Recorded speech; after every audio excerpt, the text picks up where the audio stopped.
This is what I would recognize as like a delta divergence. When I see negative delta, a bunch of selling pressure, but price isn't moving down very much, then I'm assuming buyers are absorbing all of that buying pressure, and there's going to be like a big breakout to the upside.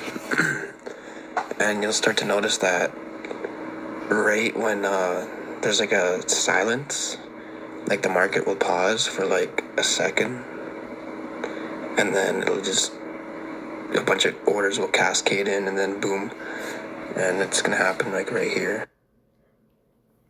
So basically, when I'm looking at the delta divergence, it's not necessarily a value of delta versus a value of another factor like volume or price. It's more of like an observable thing of the momentum, and also looking for like a wick. Like this tells me liquidity got swept and there's trapped sellers here, and price hasn't been able to come back down there, so it's just leaving those trapped sellers there. Hey, and hopefully they stopped out. Hopefully they put their stop here or something. I don't know. But anyway, it's more of an observable thing. So you could basically look at volume. So right here I have volume, delta, and delta percentage. And so I'm always looking at like how much volume. I want to see a lot of volume, and then like a negative. Like if I see like a -10 delta and there's a lot of volume, but price, that volume isn't moving and driving price down, then that definitely tells me that there's a big buy order that these sellers are selling into, and he's absorbing it. And that's where the volume is going to be, in that big buy order before it goes up, right? So that volume should be driving price down if it's a big delta, right?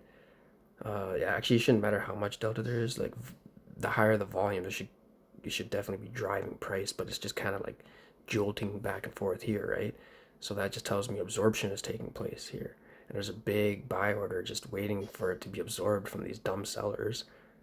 And then that's when it takes off. So the divergence is mostly observable thing.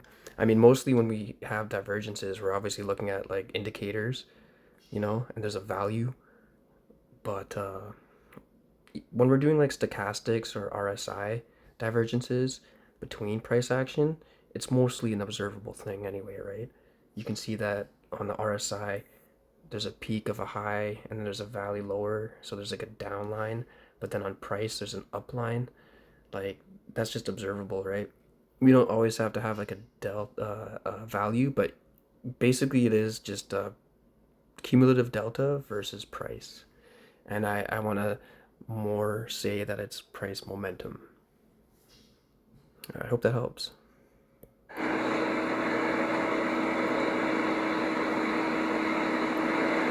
And we can also have very little drawdown on these plays. Like the stop losses can be so tight because you can just tuck it right behind the trapped.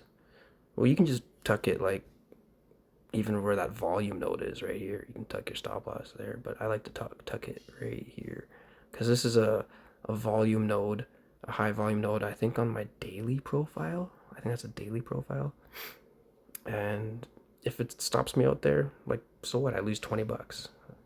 So that's why I like to trade order flow, because it keeps your stops really small, because you can see where the volume is, where you can tuck it behind, instead of having like key levels at a wick, because then you just extends your stop loss and you're losing more than you have to. So yeah, order flow all the way, baby. And I closed out early because in these Trump markets, I've been closing out early a lot. I don't trust a lot of this. I don't know. Usually I have 2 contracts and I let one run, but this one I was just like playing around with the new chart, seeing how it works, the new footprint. I think I was chasing like $100 on that one. I think I was risking 50 to make 100 on that one, and then I closed out at 50. But yeah, that's how she goes.